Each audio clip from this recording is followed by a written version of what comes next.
En fait, c'est pour que vous puissiez comprendre que le bien-être des populations, ce n'est pas ça l'entrepreneuriat.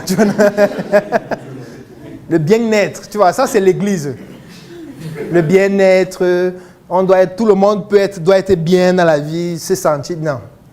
Ça, c'est un discours qui n'existe pas dans la réalité. Dans la réalité, ce sont les intérêts qui guident les choix. Si les intérêts là doivent pousser les gens à être plus malades, ils seront seulement plus malades. Il n'y a rien à faire. Il n'y a rien à faire. Oui. Parce que j'ai envie de prendre un cas pratique, simple. Revenons toujours au Baume François. Je n'ai pas envie d'entrer dans les détails techniques. C'est vrai que je connais plus d'informations dessus, mais je ne peux pas les divulguer. Mais je veux juste aller sur le principe. On dit qu'on interdit le Baume François. Sauf que sur Internet, il y a des femmes qui vendent des huiles pour se décaper, que j'estime être plus dangereuses que le Baume François. J'estime. Et je ne pense pas que ces femmes-là respectent les normes. Toutes les normes.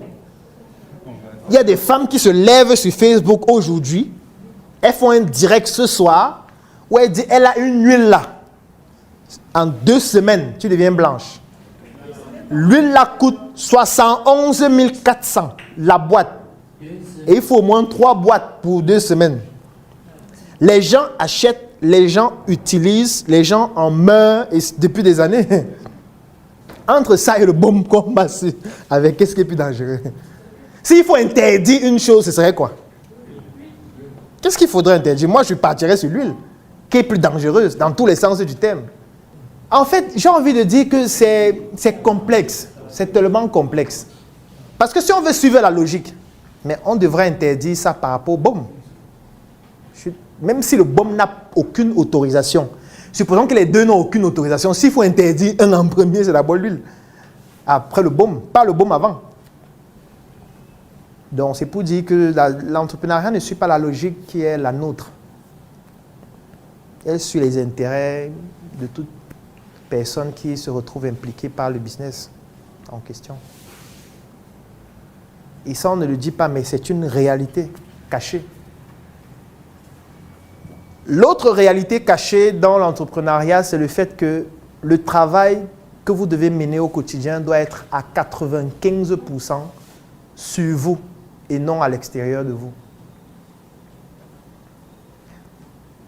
On ne le dit pas suffisamment que vous devez travailler sur vous à 95%. Et à l'extérieur de vous à 5%. Quand je dis à l'extérieur de vous, ça veut dire quoi? Ça veut dire l'interaction que vous avez avec les gens, les techniques que vous utilisez, les stratégies, tout ça, c'est 5%. 95%, c'est de travailler sur vous. Quand je dis travailler sur vous, ça veut dire travailler sur vos émotions. Travailler sur votre capacité à être résilient. Travailler sur votre capacité à croire et à être déterminé. Travaillez sur votre capacité à avoir la foi par rapport à ce que vous voulez réaliser. Travaillez sur votre résistance, sur le plan physique, sur le plan biologique, sur le plan psychologique, sur le plan mental. C'est vous qui êtes le cœur de votre activité. Donc vous devez plus travailler sur vous. Parce que même quand je parle d'attaques, ce sont des attaques sur vous. Ce ne sont pas les attaques sur vos techniques de marketing, non, c'est sur vous.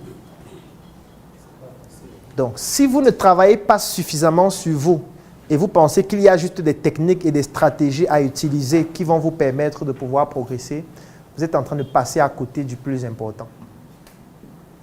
Parce que c'est sur vous que vous allez ressentir toute la pression de ce que c'est qu'entreprendre. Et si vous n'êtes pas préparé à travailler sur cette pression-là, sur vos émotions, sur votre spiritualité et tous ces aspects, toutes ces dynamiques, vous ne pourriez pas tenir longtemps, même si vous êtes très intelligent et vous avez beaucoup d'argent.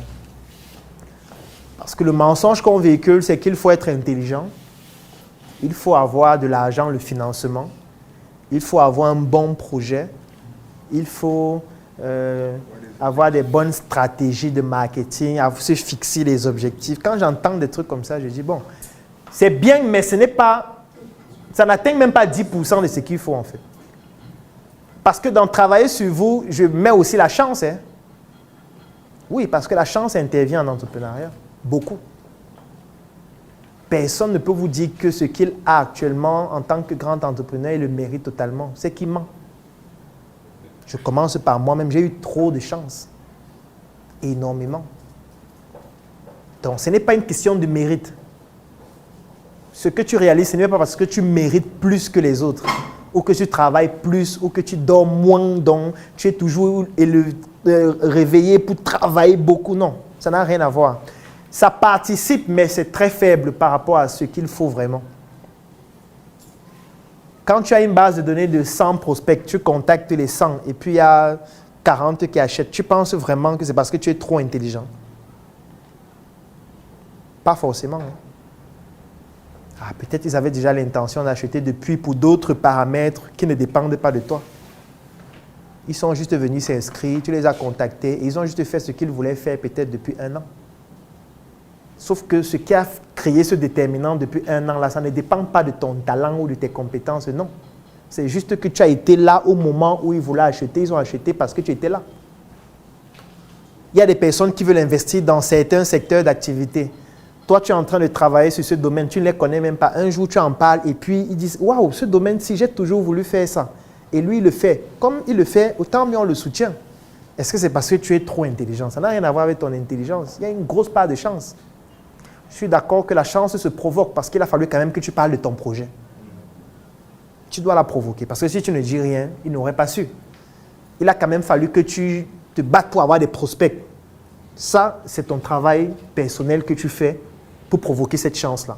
Il a fallu que tu contactes ces prospects-là pour pouvoir leur dire « J'ai la solution à votre problème, est-ce que vous êtes prêts à l'acheter ?» Donc, tu la provoques cette chance, mais il y a beaucoup d'autres déterminants que tu ne contrôles pas qui te poussent soit à progresser, soit à ne pas progresser, qui ne dépendent pas de toi. Pas du tout. Donc, la chance intervient énormément. Il faut laisser ces discours de « il faut être intelligent », c'est faux. C'est faux. Ça ne veut pas dire que c'est inutile. Parce que quand il faut calculer le coût de production d'un produit, il faut être intelligent. Quand il faut calculer les marges, il faut être intelligent parce que ce sont les mathématiques. Quand il faut mettre en place une stratégie de marketing, il faut être intelligent.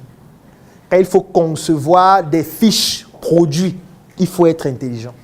Quand il faut former son personnel sur les valeurs de l'entreprise, il faut être intelligent. Parce qu'il ne faut pas qu'on ne comprenne pas bien le discours que je suis en train de donner. Être intelligent, c'est important, mais ce n'est pas le seul déterminant, ce n'est même pas le plus important. Pas du tout. Donc, se concentrer un peu trop sur l'intelligence, un peu trop sur ses compétences, un peu trop sur ses stratégies et laisser tout cet aspect qui est immatériel, qui est divin même, je dirais, c'est être très naïf. C'est être très naïf. Et je ne parle pas de religion, c'est à chacun de choisir quel est le courant de pensée qui l'anime et qui le motive. Si c'est la religion, d'accord, faites-le. Mais ne le faites pas en pensant que vous êtes seul dans votre chambre, vous lisez la Bible, vous lisez le Coran et vous allez vous en sortir comme ça seul. Ça ne suffit pas. Si c'est votre tradition ancestrale, traditionnelle, faites-le. Et faites-le bien. Ce n'est pas qu'on fait de temps en temps. Quand vous décidez de choisir que c'est avec ça que je me défends, il faut vraiment faire ça. Ce n'est plus jongler. Le problème parfois, c'est que vous voulez faire plusieurs choses à la fois en vous disant que ça va me permettre d'être plus protégé. Sauf que parfois, ça crée des interférences qui font en sorte que la force devient plus faible. Du moins, ce qui devait vous protéger devient plus faible. Donc, il est très important que vous puissiez travailler sur ces différentes dimensions-là. C'est une vérité cachée. Il n'y a ça dans aucun livre. Il n'y a aucun livre que vous allez lire qui va vous permettre d'avoir ça. Aucun du tout.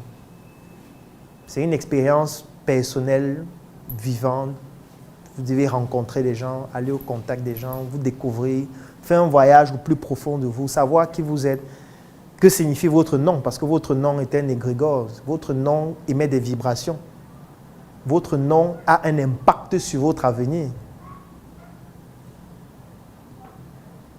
Donc, ce n'est pas pour rien qu'il y a des gens qui changent leur nom. Parce qu'il y a des noms qui émettent de mauvaises vibrations. Et étant donné que ces noms sont prononcés tout le temps, on transmet donc ces mauvaises vibrations sur vous tout le temps en prononçant ces noms. Donc, vous devez savoir ce que votre nom signifie en langue. C'est très important. Vous devez demander à vos parents ou à des personnes qui connaissent votre langue ce que signifie votre nom. Et pourquoi on vous a donné ce nom? Dans quel contexte? Parce que ce nom-là va avoir une importance capitale dans votre vie. Vous ne pouvez même pas imaginer à quel point. Moi, je vais prendre un exemple. Aujourd'hui, je suis ravi de vous présenter un nouveau projet que nous avons choisi d'intituler ACAC Hub.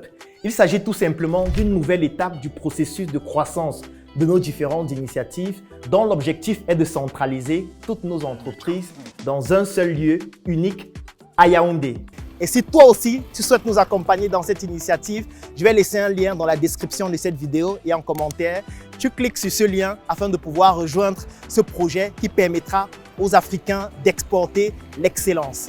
À très bientôt et merci beaucoup pour votre soutien.